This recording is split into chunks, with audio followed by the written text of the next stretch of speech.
cities of refuge. Then the Lord said to Joshua, "Tell the Israelites to designate the cities of refuge as I instructed you through Moses, so that everyone who kills a person accidentally and unintentionally may flee there and find protection from the avenger of blood. When they flee to one of these cities, they are to stand at the entrance to the city gate and state their case before the elders of that city. Then the elders are to admit the fugitive into the city and provide a place to live among them. If the avenger of blood comes in pursuit, the elders must not surrender the fugitive, because the fugitive killed their neighbor unintentionally and without malice aforethought. They are to stay in that city until they have stood trial before the assembly and until death of the high priest who is serving at the time. Then they may go back to their own home in the town from which they fled. So they set apart Kadesh in Galilee, in the hill country of Naphtali, Shechem in the hill country of Ephraim, and Kiriath Arba, that is Hebron, in the hill country of Judah.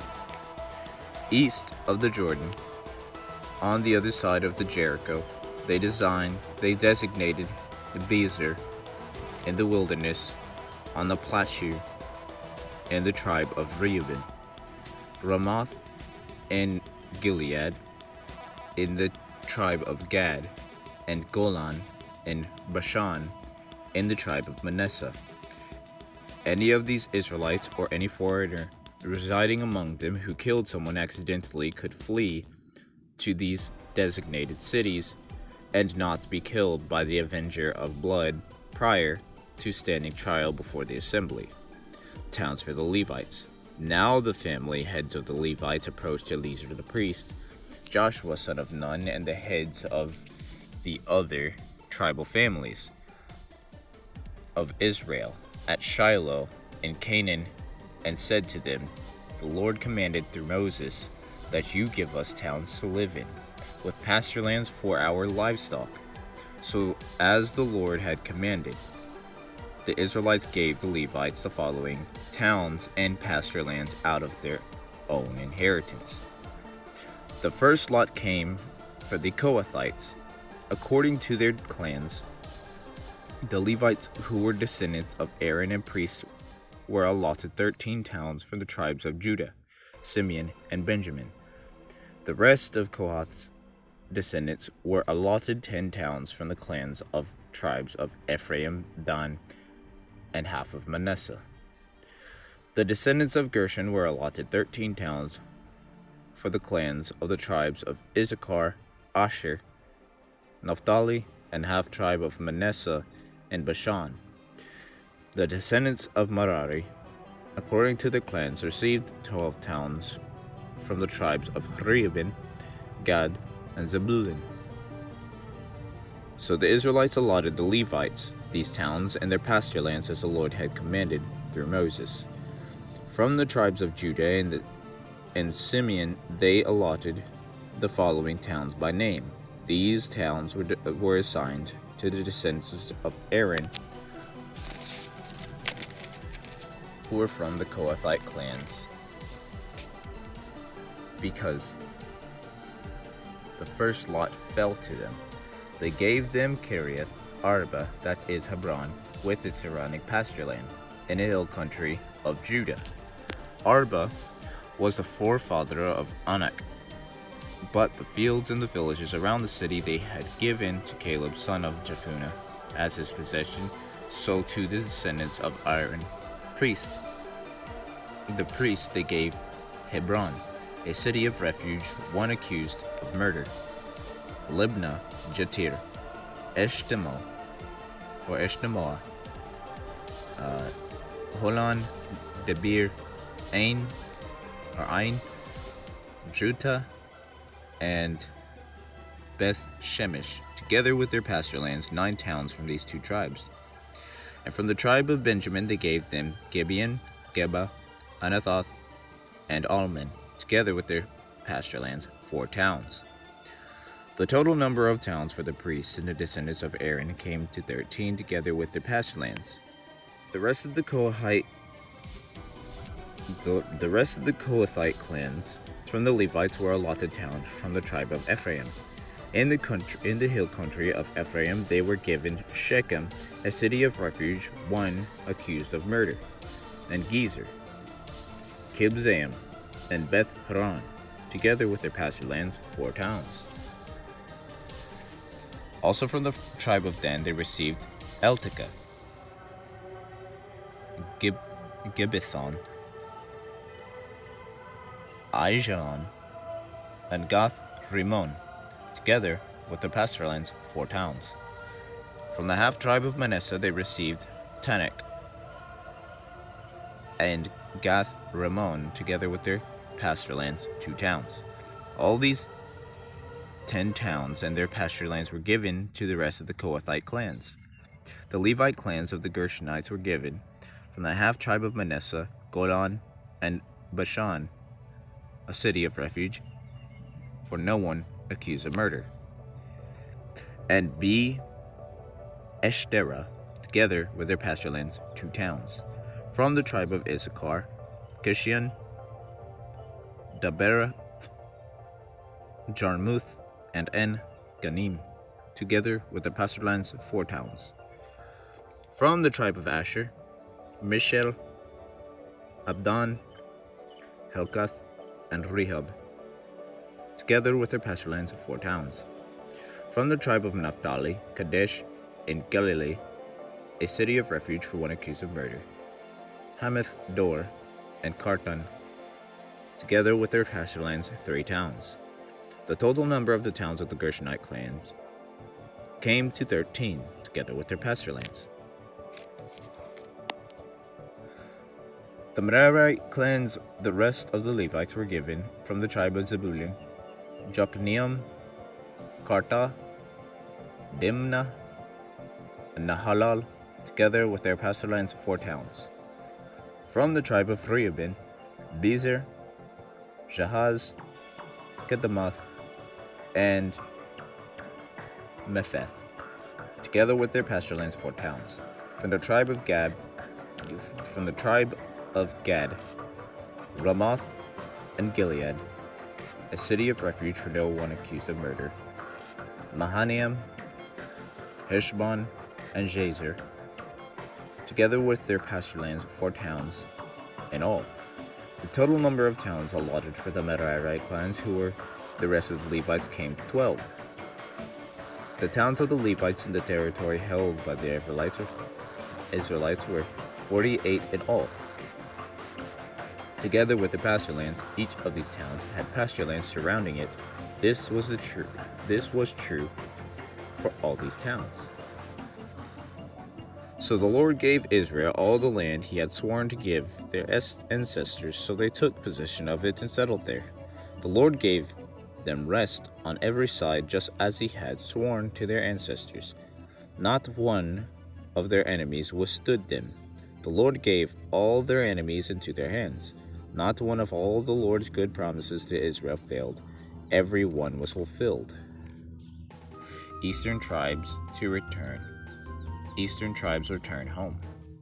Then Joshua summoned the Reubenites and the Gadites and the half-tribe of Manasseh and said to them, "You have done all that Moses the servant of the Lord commanded, and you have obeyed me in everything I commanded for a long time now. To this very day you have not deserted your fellow Israelites, but have carried out the mission that the Lord your God gave you. Now that the Lord your God has given them rest, as he promised, return to your homes in the land of Moses and the servant of the Lord gave you on the other side of the Jordan. But be careful to keep the commandment and the law that Moses, the servant of the Lord, gave you, to love the Lord your God, to walk in obedience to him, to keep his commands, and to hold fast to him, and to serve him with all your heart and with all your soul." Then Joshua blessed them and sent them away, and they went to their homes.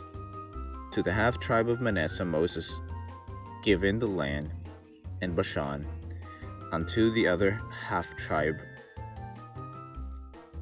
half of the tribe Joshua gave land on the west side of the Jordan along with their fellow Israelites. Then Joshua sent them home. He blessed them, saying, "Return to your homes with your great wealth, with large herds of livestock, with silver, gold, bronze, and iron, and great quantity of clothing, and divide the plunder from your enemies with your fellow Israelites." So the Reubenites, the Gadites, and the half-tribe of Manasseh left the Israelites at Shiloh and Canaan to return to Gilead, their own land, which they had acquired in accordance with the command of the Lord through Moses. When they came to Gilead, near the Jordan, in the land of Canaan, the Reubenites, the Gadites, and the half-tribe of Manasseh built an imposing altar by the Jordan. And when the Israelites heard that they had built the altar on the border of Canaan at Gilead, near the Jordan, on the Israelite side, the whole assembly of Israel gathered at Shiloh to go to war against them. So the Israelites sent Phinehas, son of Eleazar, the priest, to the land of Gilead, to Reuben, Gad, and the half-tribe of Manasseh. With him they sent 10 of the chief men, one from each tribes of Israel, each head of a family division among the Israelites' clans. When they went to Gilead, to Reuben, Gad, and the half-tribe of Manasseh, they said to them, "The whole assembly of the Lord says, how could you break faith with the God of Israel like this? How could you turn away from the Lord and build yourselves an altar in rebellion against him now? Was not the sin of Peor enough for us? Up to this very day we have not cleansed ourselves from that sin, even though a plague fell on the community of the Lord. And how are you now turning away from the Lord? If you rebel against the Lord today, tomorrow he will be angry with the whole community of Israel. If the land you possess is defiled, come over to the Lord's land, where the Lord's tabernacle stands, and share the land with us. But do not rebel against the Lord or against us by building an altar for yourselves, other than the altar of the Lord God." When Achan, son of Zerah, was unfaithful in regard to the devoted things, he did not wrath come out on the whole community of Israel. He was not the only one who died for his sin. Then Reuben, Gad, and the half-tribe of Manasseh replied to the heads of the clans of Israel, "The mighty one, God, the Lord, the mighty one, God, the Lord, he knows, and let Israel know. If this has been a rebellion or disobedience to the Lord, do not spare us this day. If we have built our own altar to turn away from the Lord and to offer burnt offerings and grain offerings or to sacrifice fellowship offerings on it, may the Lord himself call us to account. No, we did it to fear that someday your descendants might say to ours, 'What do you have to do with the Lord, the God of Israel? The Lord has made the Jordan a boundary between us and you Reubenites and Gadites. You have no share in the Lord, so your descendants might cause ours to stop fearing the Lord. That is why we said, let us get ready and build an altar, but not for burnt offerings or sacrifices. On the contrary, it is to be a witness between us and you and the generations that follow, that we will worship the God, the Lord, at his sanctuary with our burnt offerings, sacrifices, and fellowship offerings. Then in the future, your descendants will not be able to say to ours, 'You have no share in the Lord.' And we say, if you ever say this to us or to our descendants, we will answer, 'Look at the replica of the Lord's altar, which our ancestors built, for not for burnt offerings and sacrifices, but as a witness between us and you. Far be it from us to rebel against the Lord and turn away from him today by building an altar for burnt offerings, grain offerings, and sacrifices, other than an altar of the Lord our God that stands before his tabernacle. When Phinehas, the priest and the leaders of the community, the heads of the clans of the Israelites, heard what Reuben, Gad, and Manasseh had to say, they were pleased. And Phinehas, son of Eleazar the priest, said to the Reubenites, Reuben, Gad, and Manasseh, "Today we know that the Lord is with us, because you have not been faithful to the Lord in this matter. Now you have rescued the Israelites from the Lord's hand." When Phinehas, son of Eleazar the priest, and the leaders of returned Canaan from their meeting with the Reubenites and the Gadites in Gilead, and reported to the Israelites, they were glad to hear the report and praised God. And they talked no more about going to war against them to devastate the country where they lived, where the Reubenites and the Gadites lived. And the Reubenites and the Gadites gave the altar this name, a witness between us, that the Lord is God. Joshua's farewell to the leaders. I will get to that next time. I will see you guys in the next video.